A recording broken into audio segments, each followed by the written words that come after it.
Hi there, everybody. This is Native Rose.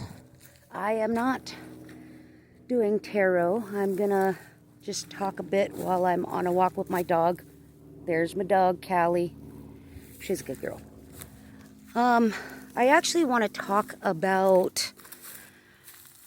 I'm not even sure of the proper name of it. I just recently found out about it. I was on a walk a few days ago with my dog, and I saw a lot of what is the word? Oh my God. I swear, I don't know why I don't have the words once I press record. I swear I know these words. Geometric shapes. And so I was on a walk with my dog, and I saw some geometric shapes that look like elongated triangles and a very exaggerated out like diamond. And I'm assuming they made it with those planes that do the fake clouds or whatever that is. But anyways, so I was staring at it for a while and just admiring it, and it made me think of Archangel Metatron. And I just started talking to him as I was, or thinking of him talking of Metatron, Archangel Metatron. Anyways, so point of what I was saying, I kind of like stood there and zoned out for a minute, and then I turned to go on my walk, and then I felt a need to stop while my back was facing these shapes in the sky. And so I stopped, and I closed my eyes, and I started doing some like deep breathing. And when I closed my eyes and I was doing some deep breathing, I literally was able to see the sky exactly as it was. It's like as if I saw it in my mind's eye, but from my back, from behind me. And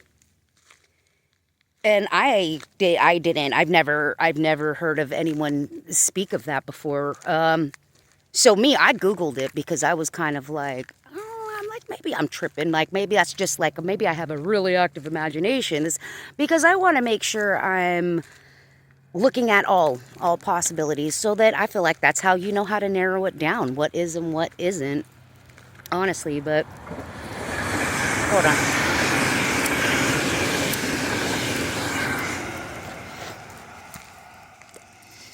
Anyways,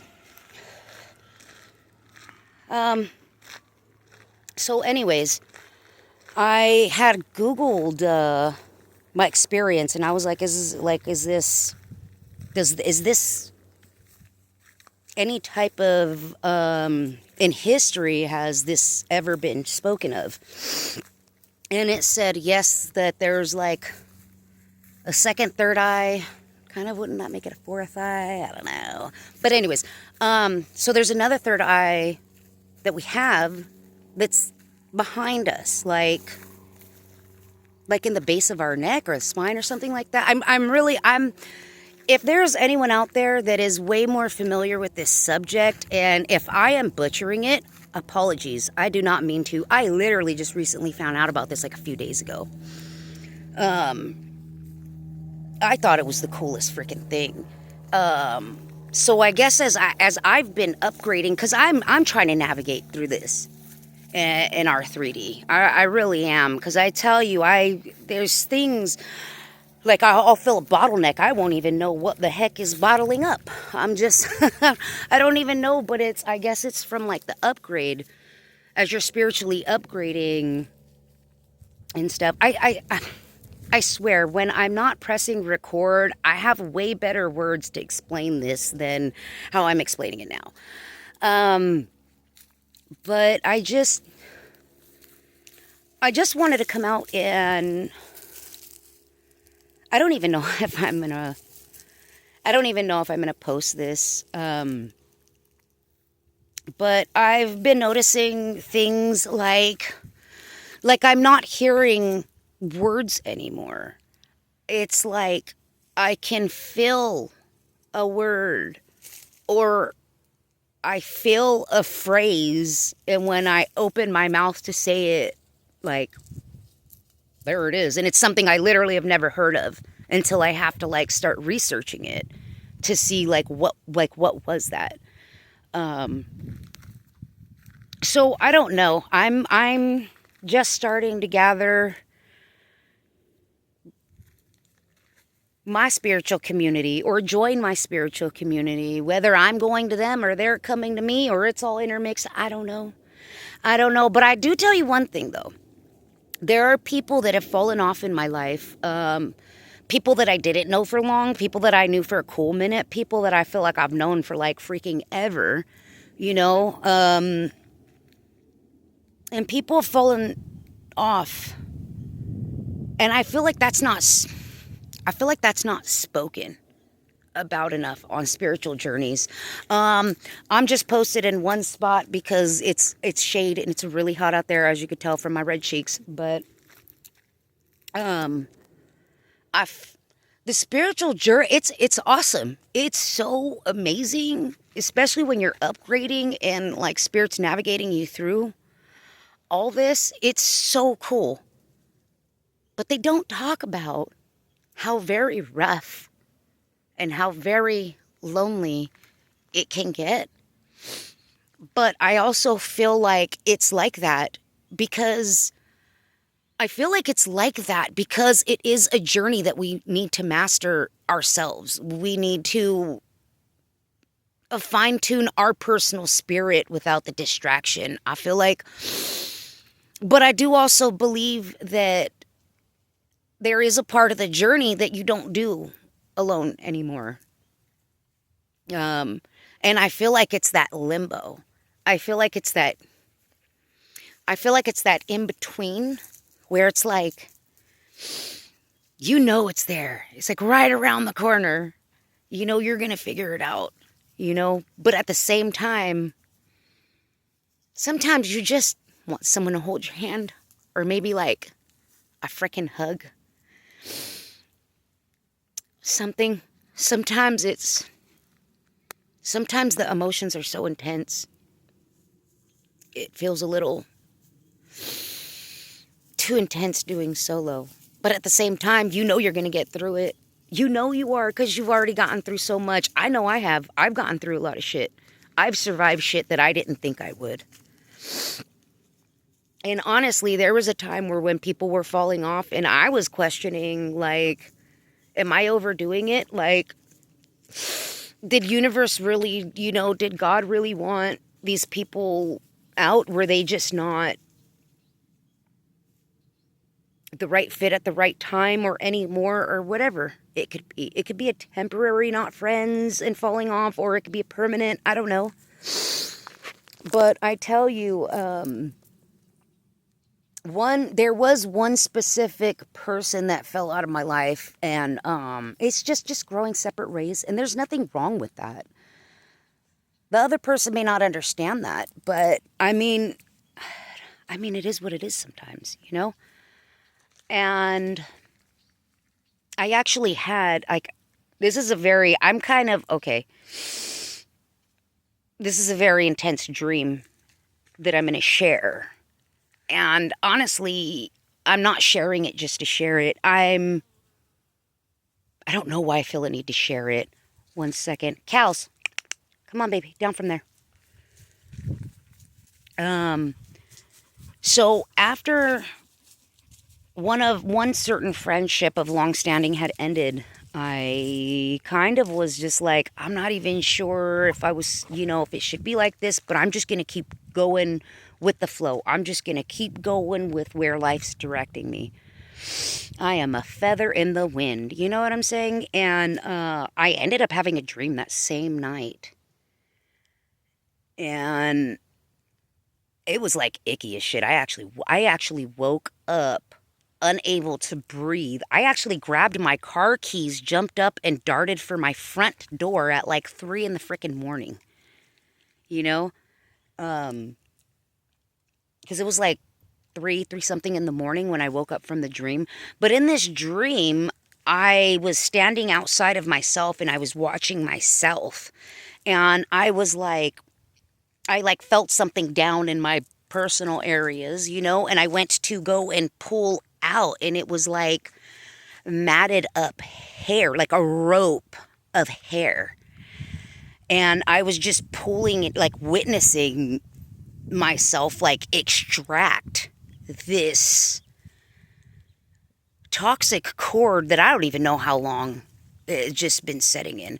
And I didn't understand, like I was pretty like it was yeah, it really, I woke up like unable to breathe and just like kind of tripped out, and like I said, I didn't even know where I was going. And anyways, there was a freaking point of what I was going to say about that. Jesus. So I was like watching myself like extract this from me. And this is what I started realizing because I was confused. And then when I figured out, I started realizing that if you're keeping yourself like walking on eggshells or people pleasing or not speaking your truth or doing what's best for you because other people's feelings, or you're going to put a title on it. Well, even though this person screws me over and like effed me over so many times because they're my relative or because I've known them since they were 3, I give them a pass. Here's the thing. You keep giving passes and you keep holding yourself back and putting your needs and what your soul and body needs to do on hold, then you drop your frequency right there. You drop your frequency and now you've put yourself at this lower vibration baseline. And then you wonder why things aren't opening up. You wonder why you're feeling like this. You wonder why you feel stagnant and heavy and this and that and all this crazy stuff, right? But you can't go higher if you're choosing to drop your baseline, your spiritual baseline. You know what I'm saying? So society has had us for a long time, and I'm not trying to be this person that's getting into society and this, but it's just, this is how it's coming out, yo. So society has trained and taught all of us for like freaking centuries and generations to hush your mouth. It's polite. It's polite to not speak. It's polite to not pull back. It's polite to walk on eggshells. You don't want to disturb. You don't want to fucking disturb. Shake it up. Because no one's ever going to look out for your soul better than you. No one's going to look out for you better than you. And if your soul needs to scream, then you go scream. If your inner peace needs to tell someone to F off, leave me alone, to go block somebody, then you do that. And you don't feel one fucking bit of guilt. You own that decision that you did. You own what you need. You own what your body needs, what your spirit needs. Because I tell you, this 3D world, it's rough. It's rough. And the longer you hold back your soul, what you need inside, your soul, your spirit, your heart, your whatever you want to call it. That thing that's not this 3D flesh. You know what I'm saying? The more you hold that back, you hold yourself back. You cannot grow. You literally chopped off your legs. You stunted your growth now. I don't know. Maybe someone needed to hear that. Maybe I just had to get that out. I don't even know. I don't even know if I'm actually gonna... That's the coolest fucking shit. Look it. Oh, wait. Can I turn it? Oh, I don't know how to turn it. Hold on. See if I can get it. Can you see that? It's like a rainbow in the clouds. I don't even know if you can see that. My phone probably won't do it some justice. There is a literal rainbow in the clouds, bro. See where that right there. You see it? That right there. That's freaking cool. Wow. Yeah. All right. So, you know what? I'm just going to end that right there. Do what you need to do for you. Quit walking on eggshells. Quit chopping off your legs and quit stunting your growth. Quit doing that and then crying, wondering why shit ain't working for you. Elevate. F all the dumb shit, bro. Have a good one.